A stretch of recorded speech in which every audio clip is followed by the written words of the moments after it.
Hola, en nuestro país, en España, pero también en otros países del mundo, la crisis económica derivada de la crisis del coronavirus está dando lugar a una confluencia de opiniones en el sentido de que la obligación de los estados es proporcionar a lo que se llama las familias vulnerables un ingreso, una renta mínima pagada por los contribuyentes.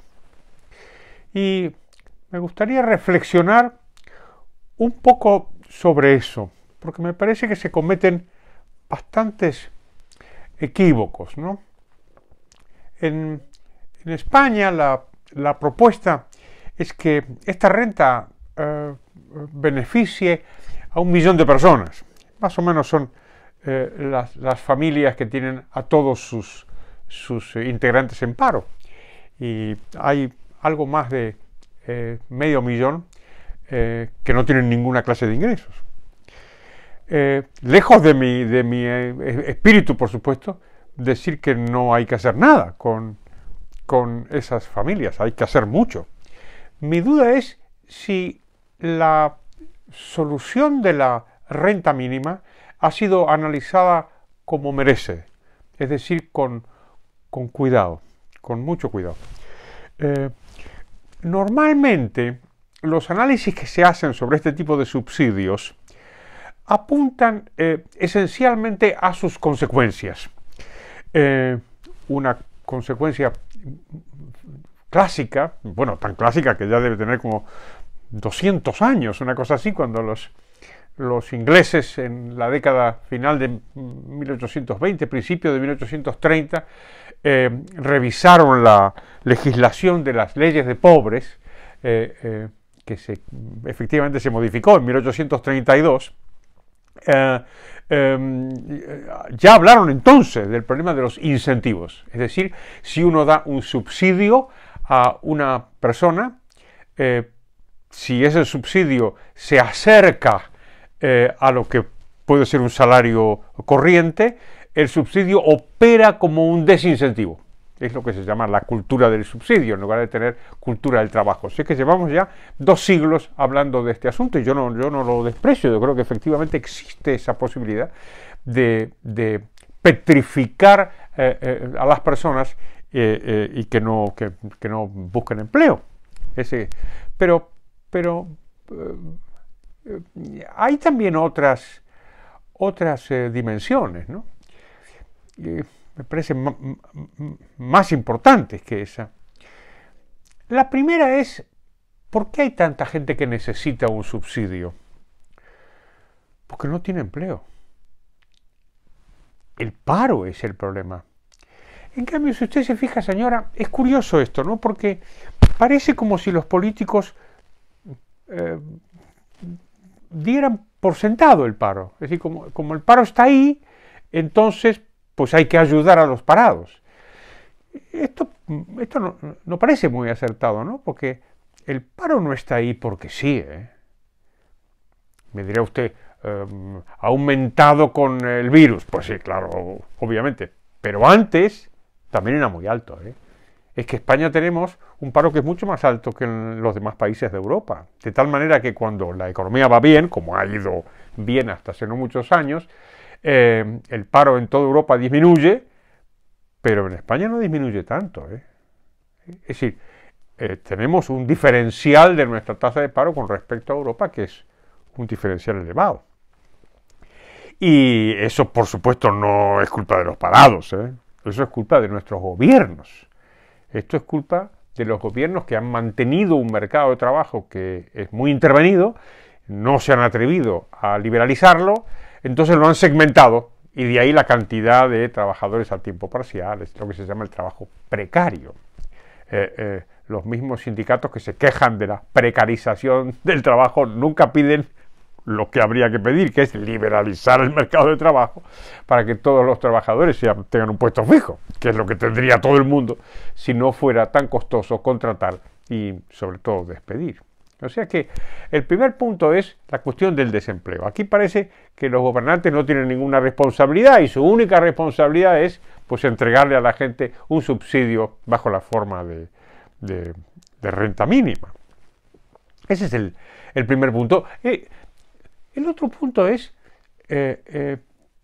¿por qué nadie se acuerda de quien paga estos subsidios? No son gratis, ¿eh? Eso se lo he dicho muchas veces, señora, en estos vídeos. No, el gasto público no es gratis, ¿eh? El aumento del gasto público que quiere promover nuestro gobierno se va a descargar sobre usted, señora, sobre millones y millones de trabajadoras de este país. Y nadie piensa en eso, ¿no? Nadie piensa en hasta qué punto el Estado tiene derecho a quitarle a usted el dinero. Y me acordé de una famosa anécdota de un héroe norteamericano del siglo XIX que se llamó Davy Crockett. Davy Crockett es una figura de leyenda, pues un aventurero, y bueno, cuando yo era pequeño, pues había películas, había tebeos, historietas o revistas mexicanas, las llamábamos en la Argentina, porque de México venían, y lo pintaban siempre como eso, un aventurero, un luchador, cosa que efectivamente fue, pues bueno, luchó por la independencia de Texas, murió en la famosa batalla de El Álamo. Sé que efectivamente tuvo una vida de aventurero también. Lo que se sabe menos es que David Crockett era un político también, fue un congresista.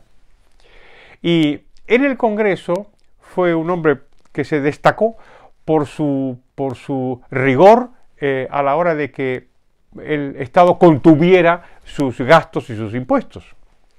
Y hay un célebre discurso que él pronuncia cuando se propone en el Congreso de Estados Unidos un subsidio para una señora, para una viuda, una señora que se había quedado viuda, y porque su marido había sido un militar muy valiente y muy destacado.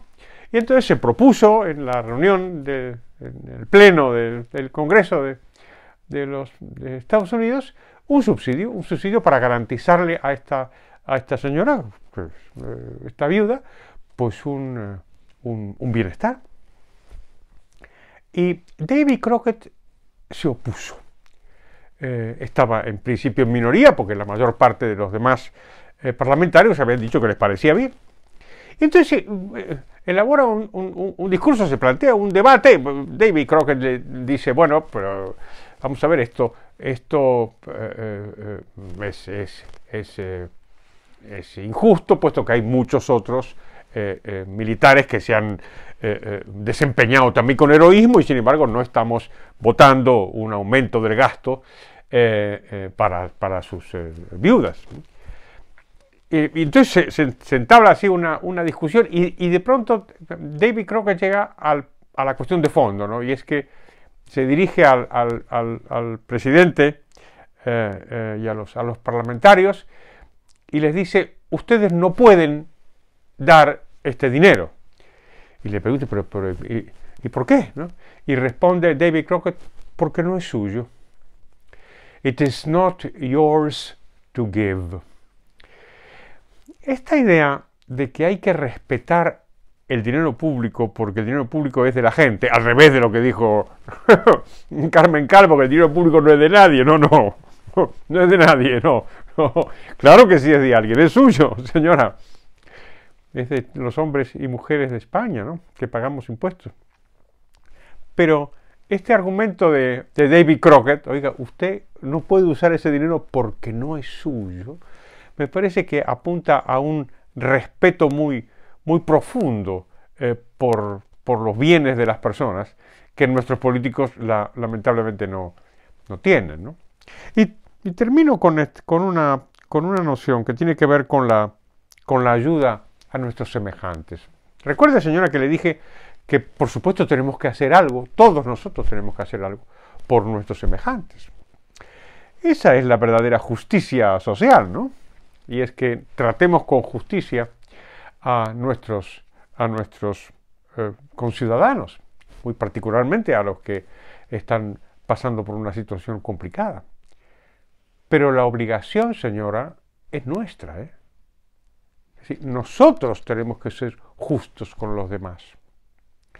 En cambio, cuando los políticos, sobre todo los populistas, más demagogos, más de izquierda, los de Podemos en España o los Kirchner en mi Argentina natal, cuando hablan de la justicia social, nunca se refieren a que cada uno de nosotros, con lo que es nuestro, tenemos la obligación moral de ayudar a los demás, que tenemos esa obligación, ¿eh?